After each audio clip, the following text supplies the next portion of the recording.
13ನೇ ತಾರೀಕು ಕೋಲಾರದ ಹೂವಿನ ಮಾರುಕಟ್ಟೆಯಲ್ಲಿ ಇವತ್ತು ಏನು ಬೆಲೆ ಆಗ್ತಾ ಇದೆ ಅಂತ ನೋಡೋಣ. ಹೂವು ಸರ್ಕು ತುಂಬ ಬಂದಿದೆ, ಚೆಂಡು ಹೂಗಳು ಚಿಕ್ಕ ಚಿಕ್ಕದಾಗಿ ಬಂದಿದೆ. ಇದೆಲ್ಲ ಏನು ರೇಟ್ ಅಣ್ಣ? ಇದು ಏನು ರೇಟ್ ಆಗಿದೆ ಅಣ್ಣ ಚಿಕ್ಕದು? ಗೊತ್ತಿಲ್ಲ, ಕೇಳ್ಬೇಕು, ಇವ್ರನ್ನ ಕೇಳೋಣ ಏನು ರೇಟ್ ಆಗಿದೆ. 300 ರೂಪಾಯಿ ಹೇಳ್ತಾ ಇದ್ದಾರೆ. 150 ಚಾಮಂತಿ ಎಲ್ಲ ಆಗ್ತಾ ಇದೆ. ಇನ್ನು ಏನೇನು ರೇಟ್ಗೆ ಆಕ್ಷನ್ ಆಗಿದೆ. 100 ಚಾಮಂತಿ 300 ರೂಪಾಯಿವರೆಗೂ ಆಗಿದೆ ಅಂತೆ. ಇದು ಚೆನ್ನಾಗಿದೆ. ಇದೇನು ರೇಟ್ ಆಗಿದೆ? 200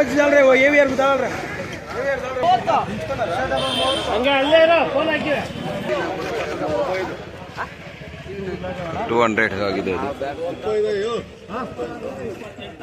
ಇದು 250 250 250 200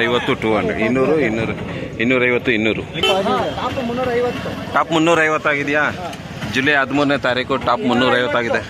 ಇದು 250 ಆಗಿದೆ. ಇಲ್ಲೊಂದು ಲಾಟ್ ಬಂದಿದೆ.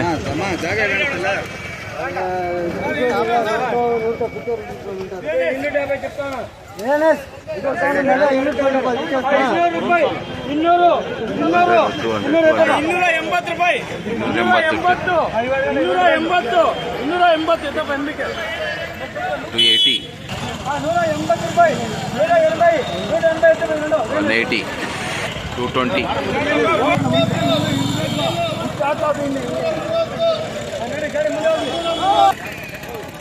$230. ಈ ಚೆಂಡು ಹೂವು 35 ರೂಪಾಯಿಗೆ ಇವತ್ತು ಜುಲೈ 13ನೇ ತಾರೀಕು 35 ರೂಪಾಯಿಗೆ ಆಗಿದೆ. ಅದು ರೋಸ್ 160 ರೂಪೀಸ್ಗೆ ಆಗಿದೆ. ಎಲ್ಲೋ ರೋಸ್ 160. ದಿಲ್ಲಿ 160.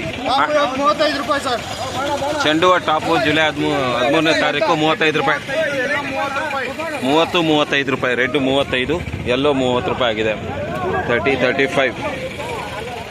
ಸರ್ಕ್ ಜಾಸ್ತಿ ಬಂದಿದೆ, ತುಂಬ ಮಾಲ್ ಬಂದಿದೆ ಅವತ್ತು.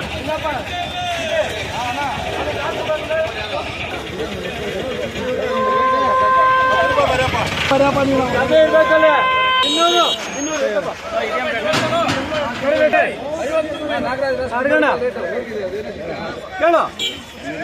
220 220 221 22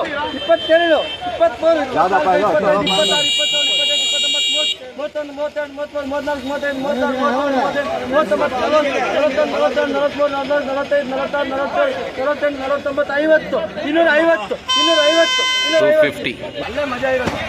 200 ರಮೇಶ್ ಗೊತ್ತಾಗ್ಲಿ, ಪರವಾಗಿಲ್ಲ. 60 ರೂಪಾಯಿ ನೋಡು. 60 ರೂಪಾಯಿ. 60 ಏನು? 61 62 63 63. 13ನೇ ತಾರೀಕು ನಮ್ಮ ಕೋಲಾರದ ಹೂವಿನ ಮಾರುಕಟ್ಟೆಯಲ್ಲಿ ಚಾಮಂತಿ ಹೂವು 100 ರೂಪಾಯಿಂದ ಹಿಡಿದು ಟಾಪು 350 ರೂಪಾಯಿಗೆ ಆಗಿದೆ. ರೋಸು 50 ರೂಪಾಯಿಂದ ಹಿಡಿದು 100 ರೂಪಾಯಿವರೆಗೂ ಒಳ್ಳೆ ಹೂವು ಹೋಗಿದೆ. ಚೆಂಡು ಹೂವು ಯೆಲ್ಲೋ ಕಲರ್ 30 ರೂಪಾಯಿ, ರೆಡ್ ಕಲರು 35 ರೂಪಾಯಿ. 30 35. ಸೊ ಇದು ಇವತ್ತಿನ ಬೆಲೆ ಕೋಲಾರದ ಹೂವಿನ ಮಾರುಕಟ್ಟೆಯಲ್ಲಿ. ನಾಳೆ ಬಂದಾಗ ನಾಳೆ ಬೆಲೆ ನೋಡೋಣ. Okay, Jai Hind, Jai Karnataka. Thank you so much. ಯಾರೆಲ್ಲ ವಿಡಿಯೋ ನೋಡಿದ್ದೀರೋ ಧನ್ಯವಾದಗಳು. ವಿಡಿಯೋಕ್ಕೆ ಲೈಕ್ ಮಾಡಿ. ಓ ಅಣ್ಣ, ಏನಣ್ಣ ಹೆಂಗೆ ಮಾಡಿಬಿಟ್ಟೆ ನೀನು?